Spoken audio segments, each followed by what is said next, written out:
Well, this week I got an alert from Nehemia Gordon. He said that the Torah police were on the march in Washington, D.C., that the inauguration did not even get started before they were out in force. Nehemia is with us. Nehemia, tell us what is going on in Washington, D.C. with the Torah police. Well, Michael, I don't know if you know this, but President Trump's daughter, Ivanka, actually converted to Judaism and has openly said that she's an Orthodox Jew. And her participation in the inauguration triggered alerts all over the Jewish internet about the what she was going to do and and specifically how she was going to observe Shabbat. I mean, they were talking about this weeks before the actual inauguration, and finally, when the inauguration came, I mean, it was a buzz. It was exploding all over the Twitter and Facebook, condemning her as not observing properly all the rules and stipulations of the Orthodox Jewish understanding of observing Shabbat. And they actually, it's the first time I heard the term, they call it shomer shaming. Shomer is keeping, and somebody who keeps the Shabbat is called shomer Shabbat or shomer Shabbos in America. And so she wasn't doing everything according to their rules and regulations, so they're shomer shaming her. And they actually use this term, Michael. They called it the frum police. Frum is the Yiddish word that means observant, similar to shomer. And so the shomer shaming and the frum police, they came out in force to attack Ivanka. So here you have, imagine this, the first Jewish first daughter and first son-in-law. In over 200 years of American history, as far as I know, there's never been a first daughter and a first son-in-law who were Jewish, and instead of being proud that here are these people who are professing to adhere to the Torah, instead they had to do what we call in Hebrew lipashpesh batzitziot, which means to pick through their tzitzit. It's actually an expression in Hebrew. What it means is, you know, you got your tzitzit that you wear, and usually you wear it under your garments. Nobody else's business. They don't see it. But so people will come along, and they'll make sure they'll pick through. Lipashpesh is this. You're picking through. Do they have the right number of strings? Do they have the right number of knots? Are the strings the right color and the right hue?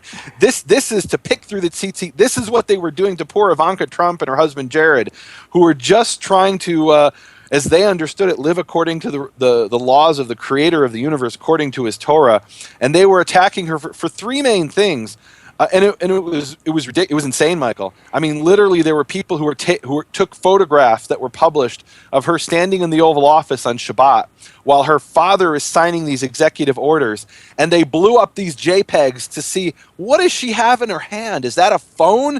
Is she taking photos on Shabbat? And you might be thinking, if you're not Orthodox, well, who cares if she's taking photos? The rabbis have deemed that forbidden.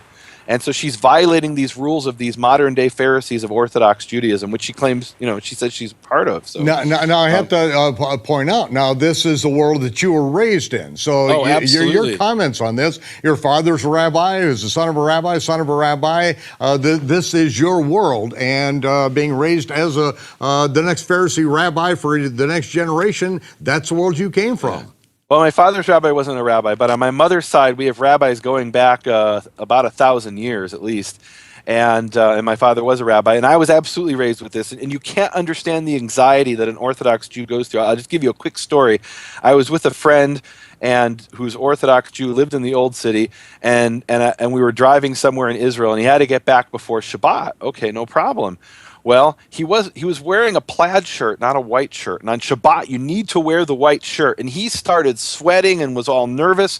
What will happen if my neighbors see me? He knows there's nothing wrong with wearing a plaid shirt on Shabbat. But what will happen if my neighbors see me as I walk in from the Jaffa gate? It'll be after sunset, and my neighbors will see me, and I'll be wearing a plaid shirt instead of a white shirt, as the rabbis require. And this was deep anxiety that he was going through. And I can only imagine, I don't know if poor Ivanka was going through this, but I guarantee you Jared was nervous. You know, there's this expression, Ma yomru habriot, what will the creatures say?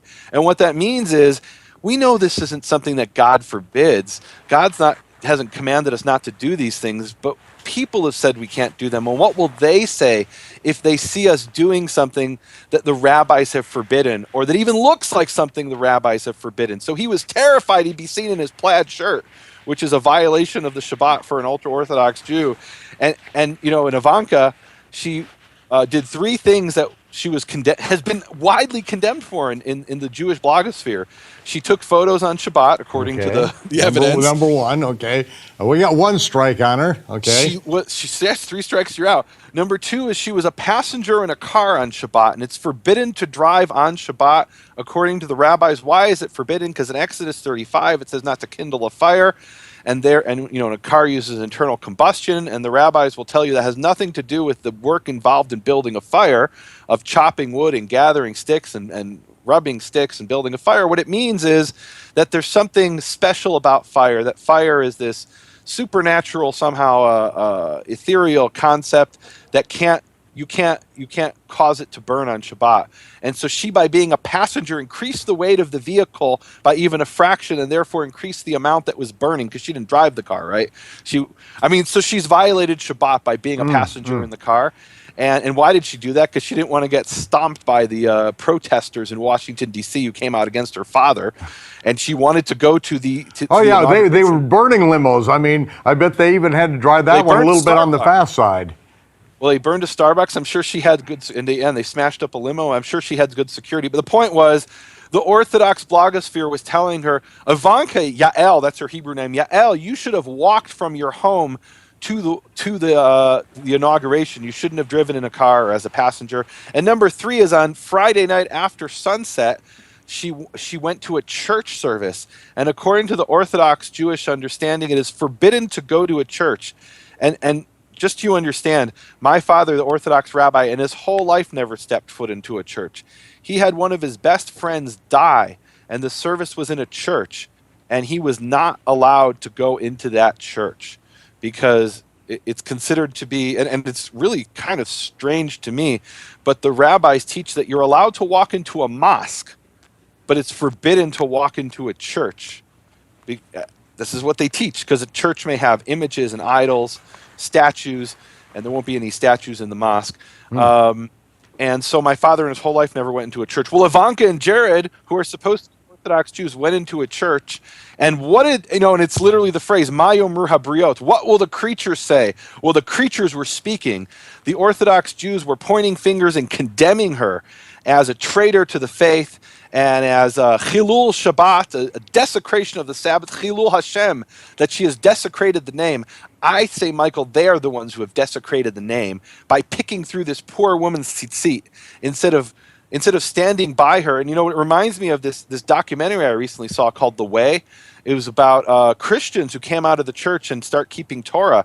And the man tells her this story of how he went, when he first got into Torah, he went with his wife to a football game, and he posted a photo, and he was so scared when he posted the photo. What will the people say? And of course, the Torah police condemned him. He was shomer shamed. He was attacked by the front police. So it's no different even in the Hebrew roots world. It's incredible. Well, yeah, we're saying the same thing. It's like every week we got the Torah police that attacked our Shabbat Night Live, which we record live to tape. But they say, oh, I see all these people working, getting ready for Shabbat. And it's like, no, this was recorded once. I think it was recorded in the morning at the opening of this thing. But, it's like they're always trying to find fault. They add nothing to life at all. They're just trying to attack and to shame other people. And we see, it seems to be kind of a spirit. I think there's a Pharisee spirit that we're dealing with here, Michael, the spirit of condemning people. I was once condemned for teaching Torah in a synagogue on Shabbat because I was teaching things that were in a book I wrote, and people said they're going to buy your book because you're talking about the information in your book. I said, I'm speaking about the Word of God. What are you doing in Shabbat? What are you doing to proclaim His name and teach His Torah? And Michael, the way she was condemned on Shabbat really made me think of Colossians 2:16, which we've talked about in the Karaite files, where Paul was dealing with a similar thing or some similar issue. He said, let no one judge you in food or in drink or regarding a festival or a new moon or Sabbaths. And it's literally happening today, where people are condemning her for keeping Shabbat, but not in the way that they believe it should be kept. And Michael, if you take what happened with Ivanka and look at Colossians, this explains a key concept in the book of Galatians. Everything falls into place. Some really cool stuff. Yeah, we're going to have to get in it because what you're talking about right now, this really explains the whole book of Galatians. Come back. Be with me next week. Let's go into the book of Galatians because this is exactly what Shaul was dealing with Peter there in Antioch, and he's talking about this in Galatia. So come back. We'll do this again next week. Thanks for being with us, Nehemia. You have been listening to Hebrew Voices with Nehemia Gordon. Thank you for supporting Nehemia's McCore Hebrew Foundation. Learn more at nehemiaswall.com.